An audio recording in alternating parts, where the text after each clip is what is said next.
38 জুলাইবাড়ি মণ্ডলের উদ্যোগে আয়োজিত হলো প্রধানমন্ত্রীর মন কি বাত অনুষ্ঠান ও এক যোগদান সভা।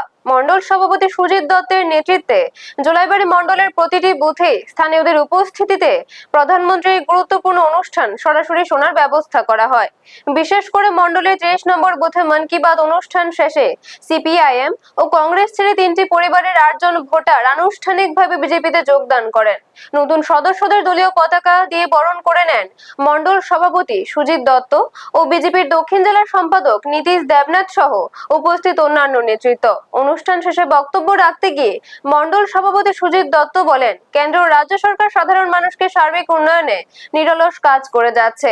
সরকারের এই উন্নয়নকে বাধাগ্রস্ত ও বদনাম করতে একটি বিশেষ চক্র সক্রিয় রয়েছে উল্লেখ করে তিনি সকলকে সতর্ক থাকার আহ্বান জানান। তিনি আরো বলেন, দেশ বিরোধী চক্রের চক্রান্ত নাশসাত করে শান্তি শৃঙ্খলা ও উন্নয়নের ধারা বজায় রাখা কেবল বিজেপি সরকারের পক্ষেই সম্ভব।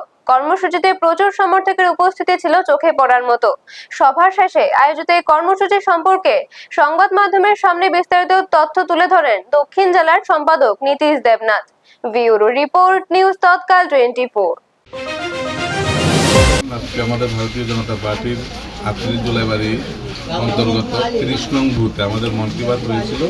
এই মন কি বাত অনুষ্ঠানে আমাদের মধ্যে উপস্থিত আছেন এই মণ্ডলের মাননীয় সভাপতি সুজিত দত্ত এবং আছেন মন কি বাত ইনচার্জ, আছেন উপপ্রধান, সমস্ত কার্যকর্তারা আজকে বুথ সভাপতি সহ ভারতীয় জনতা পার্টির কার্যকর্তারা এখানে এসেছেন এবং সাধারণ মানুষের মন কি বাত যে প্রধানমন্ত্রী প্রত্যেক মাসের রবিবারই হয় সেখানে উপস্থিত হয়েছেন।